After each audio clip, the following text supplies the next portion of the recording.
To stay connected with us, please subscribe to our channel and don't forget to click the bell icon to get the notifications on time.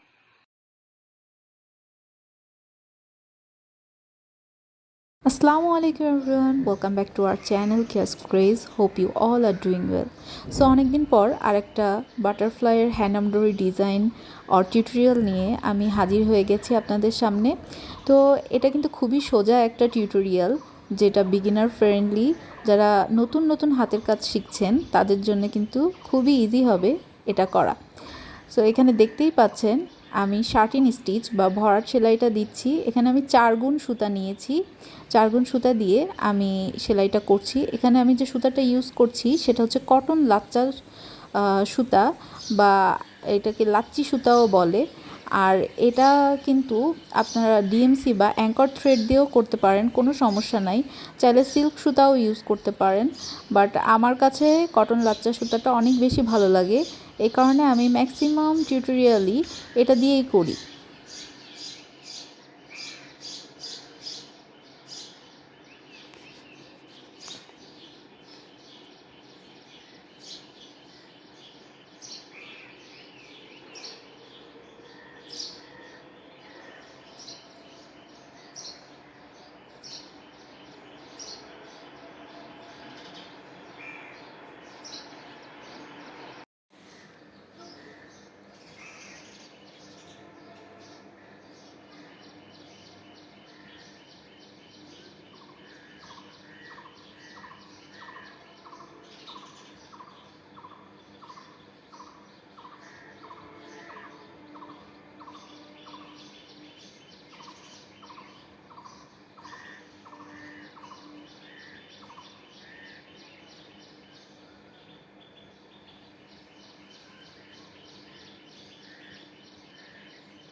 এখন আমি এখানে plastic beads দিয়ে fill up করছি, but আপনারা কি চাইলে কিন্তু hand embroidery দিয়েই ফিল আপ করতে পারেন। যে কোনো একটা স্টিচ, চেইন স্টিচ বা ডাল স্টিচ দিয়েও আপনারা এই পোর্শনটা ফিল আপ করতে পারেন, কিন্তু আমার কাছে প্লাস্টিক বিডস অনেক বেশি ভালো লাগে। এই জন্য আমি ম্যাক্সিমাম ক্ষেত্রেই ট্রাই করি আমার এমব্রয়ডারিগুলোতে বিডস ইউজ করার। সো যেহেতু ছিল সেহেতু আমি এখানে অ্যাড করে দিলাম। আর এখানে কিন্তু আমি 2 গুণ সুতা নিয়ে ব্যাক স্টিচটা দিয়েছি। পুরা বাটারফ্লাইয়ের যে পোর্শনগুলো আছে, ছোট ছোট যে মোটিভগুলো আছে, সেইটার সাইডে আমি কিন্তু ব্যাক স্টিচ দিয়ে ফিল আপ করে দিয়েছি। সো দেখতেই পাচ্ছেন কমপ্লিট হয়ে গেছে। নিজের মন মতো রং চুজ করে আসলে বাটারফ্লাই অনেক কালারফুল করা যায়। সো আমার মতো আমি করলাম। ইউটিউব চ্যানেলে কিন্তু 1000+ এমব্রয়ডারি টিউটোরিয়াল আছে। ডিফারেন্ট টাইপের এমব্রয়ডারি টিউটোরিয়াল আপনারা আমাদের ইউটিউব চ্যানেলে পেয়ে যাবেন এবং আমাদের ফেসবুক পেজ কেয়া ক্রেজেও পেয়ে যাবেন। চাইলে ভিজিট করতে পারেন এবং দেখে নিতে পারেন সুন্দর সুন্দর টিউটোরিয়াল। এবং যারা বিগিনার্স আছেন তারা কিন্তু খুব সহজেই আমার চ্যানেল থেকে একদম বেসিক থেকে সেলাইটা শিখে নিতে পারেন। তো এখানেই বিদায় নিচ্ছি, নতুন টিউটোরিয়াল দেখার আমন্ত্রণ জানিয়ে। সবাই ভালো থাকবেন, সুস্থ থাকবেন। আল্লাহ হাফেজ।